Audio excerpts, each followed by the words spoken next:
तो ये रहा जी, ये है सामने हिमालय पर्वत। तो हमारे घर से हम हिमालय पर्वत के दर्शन कर सकते हैं। और ऐसी बनती है चौलाई की रोटी।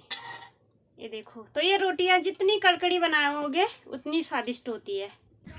कई दिनों के बाद पहाड़ों में आज खिली खिली धूप देखने को मिली है। तो हम जा रहे हैं आज गोबर डालने सुनीता दीदी के खेतों में। तो ये रही भाई मेरी शोल्टी। तो ये नीचे से थोड़ी थोड़ी फट भी गई है क्योंकि मेरी माँ इस पे लकड़ियाँ भी लेके आती है। तो अब मैं जा रही हूँ सुनीता दीदी के घर में। तो यहाँ पे उनकी गौशाला है जस्ट ऊपर। तो यहाँ से हम लोगों को गोबर लेके खेत में जाना है।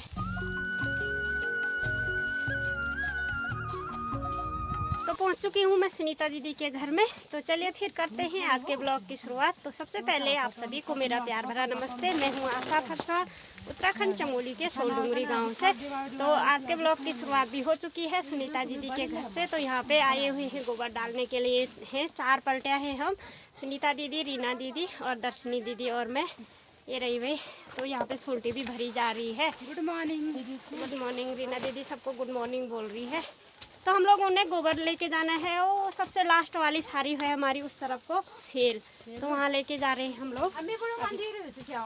ये देखिए जी, यहाँ पे सुनीता दीदी और ये कमला भाभी ने काफ़ी पशुपालन कर रखे हैं। 2-3 तो भैंस रखे हुए हैं। एक छोटी भैंसी है, ये कमला भाभी की है। और ये सुनीता दीदी की बच्चिया है और इस तरफ को गाय है।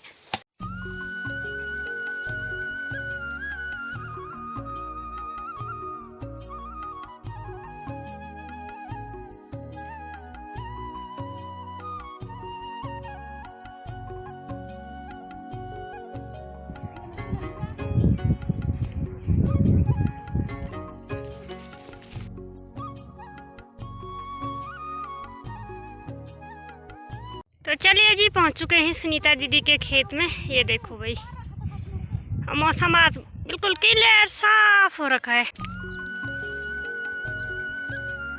तो ये वाले खेत भाई हमारे गांव के जो लास्ट वाले हिस्से में है इस तरफ को, उसके बाद जंगल लग जाता है।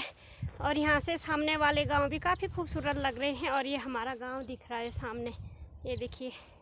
और हमारे यहाँ पे ना घर से हम हिमालय पर्वत के दर्शन कर सकते हैं। ये देखिए जी, तो ये रहा जी, ये है सामने हिमालय पर्वत।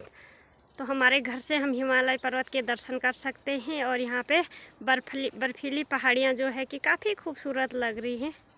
तो यहाँ पे रीना दीदी और दर्शनी दीदी ने ना मेरा सोल्टे का जो गोबर है उसको फैलाना भी शुरू कर दिया।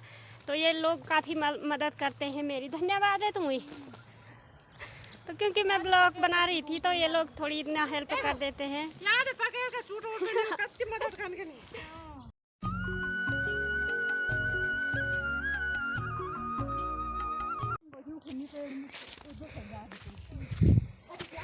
देखिए जी, यहाँ पे ना ये जेसीबी वालों ने रोड की जो नाली होती है ये जेसीबी वालों ने साफ किया है। तो ये काम ना महिला मंगल दल के द्वारा किया जाता था। तो ये सारा काम महिलाएं करती थी। इतना गहरा तो नहीं खोद पाती थी लेकिन फिर भी नाली बनाती थी। और जो रोड के आसपास की झाड़ियाँ हैं सारा काम महिलाएं किया करती थी। तो ये रोज़गार खा दिया है महिलाओं का जेसीबी वालों ने।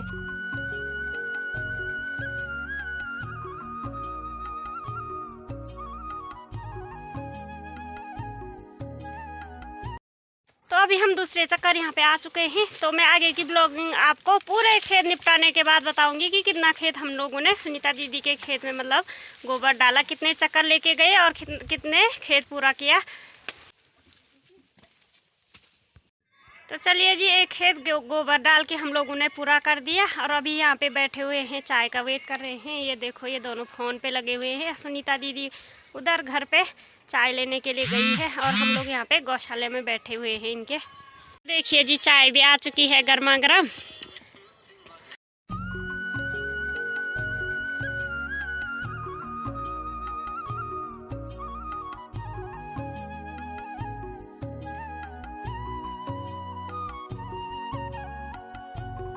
सुनीता दीदी ने ना चाय के साथ ये क्रीम रोल लेके आई है। और यहाँ पे अच्छी वाली धूप आई हुई है तो मस्त बैठे हुए हैं, बड़ा मज़ा आ रहा है अभी।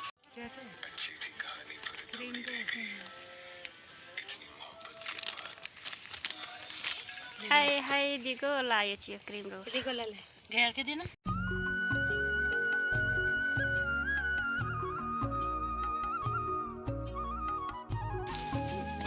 तो चाय पीने के बाद ना हम लोग दोबारा से खेत में गोबर लेके जा रहे हैं। चलिए जी, अभी 1:30 भी बज चुके हैं और हमारा आज का जो पलटा है वो भी फाइनल हो चुका है। तो हम लास्ट वाली चक्कर में आए थे अभी। तो यहाँ मंदिर की साइड में ये खेत है हमारा। तो अभी मतलब ये खेत भी पूरा करने के बाद अब हम लोग जा रहे हैं घर की तरफ।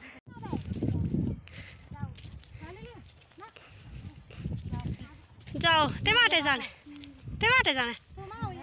जाओ पे, बाय बाय। तो चलिए जी, अभी हमारे घर में पहुंच चुके हैं और सुनीता दीदी को इतनी जोर की प्यास लगी है पूछो मत, क्योंकि अभी धूप भी बहुत तेज लग रही है। अभी थक भी गए हैं हम काफ़ी, क्योंकि काफ़ी चक्कर लेके गए इधर से उधर, उधर से इधर, थक गए हैं। तो अभी हम लोगों की खाना खाने की तैयारी हो चुकी है। तो मेरी माँ ने खाना भी बना दिया। तो ये देखिए जी, आज बनी हुई है भट्ट की चणपानी और भात। तो सर्दियों के टाइम पे भट्ट का जो साग है ना, ज़्यादा खाते हैं पहाड़ों में। तो ये देखिए मेरी माँ ने ना यहाँ पे चुनकानी बनाते हुए ये भट्ट भी निकाले हुए हैं खाने के लिए। तो ये भी बहुत ही ज़्यादा स्वादिष्ट होते हैं। जब तेल में फ्राई करके जब दाल बनती है, मतलब साग बनता है भट्ट का, तो उसी समय निकाल के, तो ये खाने में भी बड़ा टेस्टी होता है। तो खाना खाने के बाद ना मैं ऊपर आ चुकी हूँ यहाँ सिलाई करने के लिए। तो यहाँ पे अभी हल्की हल्की ठंड भी शुरू हो गई है, क्योंकि थोड़ी देर के बाद यहाँ से धूप नीचे चली जाएगी। तो आज ना हम काफ़ी थक भी गए थे, क्योंकि 3 खेत हम लोगों ने गोबर डाला, लेकिन खेत ना घर से काफ़ी दूर दूर थे, तो इसलिए थक गए हैं। तो अब मुझे ना सिलाई करनी है। तो सिलाई की शुरुआत में कर रही हूँ ब्लाउज़ से। तो कटिंग मैंने सारी सुबह की करके रखी हुई है।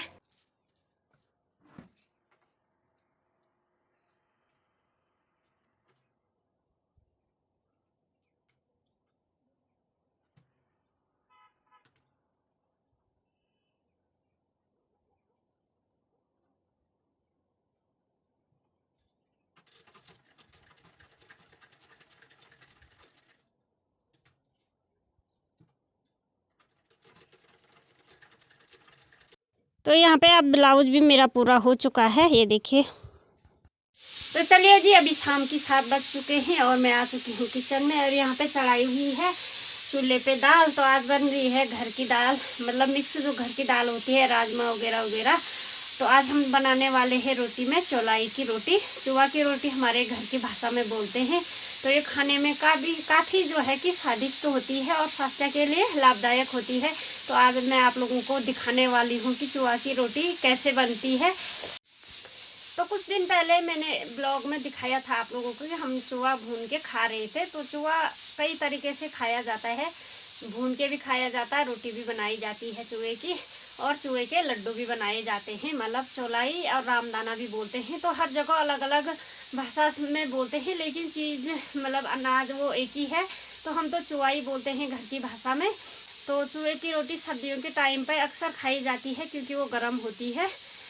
तो चौलाई जो है ना, चूहा जिसको मैं चूहा बोली हूँ, चौलाई बोलते हैं। तो चौलाई जो है पहले पहाड़ों में खूब उगाते थे लोग, खूब बोया करते थे। लेकिन अब धीरे धीरे चौलाई का जो है उपज भी कम हो चुकी है।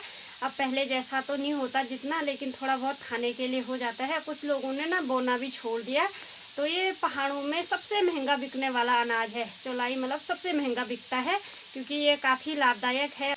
तो चौलाई ना सबसे ज़्यादा महंगा बिकता है कुंभ के मेले के टाइम पे। तो लोग जो है कि इंतज़ार करते हैं कुंभ मेले का आने का, क्योंकि उस टाइम पे बहुत ज़्यादा महंगा बिकता है और इसके लड्डू बनते हैं और प्रसाद बनता है उस टाइम पे, इसलिए सबसे ज़्यादा महंगा बिकता है। तो लोग स्टोर करके रख देते हैं चौलाई को, क्योंकि चौलाई ऐसा अनाज है जो काफ़ी सालों तक ख़राब भी नहीं होता। आप अंदर रख दो, उस पर कुछ नहीं लगते, मतलब घुन वगैरह कीड़े वगैरह कुछ नहीं लगता, तो ख़राब नहीं होता। इसलिए लोग इंतज़ार करते हैं। तो जब भी अच्छा भाव आता है तभी बिकाते हैं चौलाई को। तो चलिए जी, आज हम बनाने वाले हैं भाई चौलाई की रोटी। जिन लोगों ने खाई होगी ना, उनको तो पुराने दिन याद आ गए होंगे, क्योंकि काफ़ी स्वादिष्ट होती है चौलाई की रोटियाँ। तो ये रहा जी चौलाई का आटा। तो चौलाई का आटा गूंदना ना बड़ा टफ होता है, क्योंकि जैसे जैसे इसमें पानी मिलाते हैं ना, तो ये पूरा चिपक जाता है हाथों में। तो इसको धीरे धीरे इसमें पानी मिलाना पड़ता है, और इसका मतलब तरीका दूसरा ही होता है आटा गूंदने का। बाकी आटे से थोड़ा डिफरेंट तरीका इसका है आटा गूंदने का। तो हम लोगों को तो पता है, लेकिन जो नया नया अगर आटा गूंदेगा ना, तो उससे बिल्कुल नहीं गूंदा जाएगा, क्योंकि वो पूरा चिपक जाता है परात पे।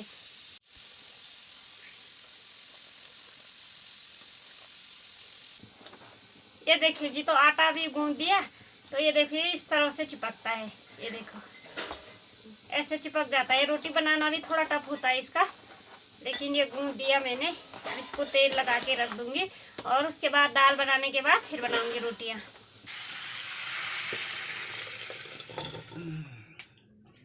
तो चलिए जी, दाल बन के भी हो चुकी है रेडी। तो ये देखिए, ये दाल ना, इसमें काफ़ी वैरायटी की दाल है, जैसे राजमा हो गई, तोर की दाल, गैत की दाल, रेंस की दाल और ग्रोस की दाल। तो इतनी सारी दाल है इसमें मिक्स कर रखी है, तो सोचो इसका स्वाद क्या होगा।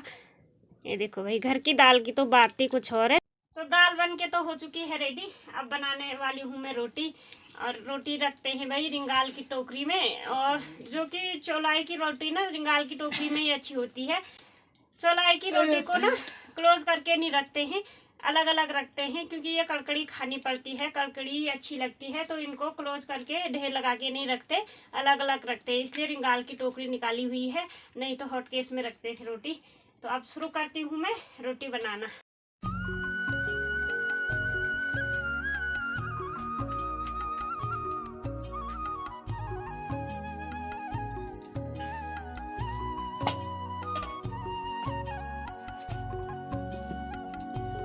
चलिए जी, रोटियां बन के भी हो चुकी है रेडी। ये देखिए भाई, ऐसी बनती है चौलाई की रोटी।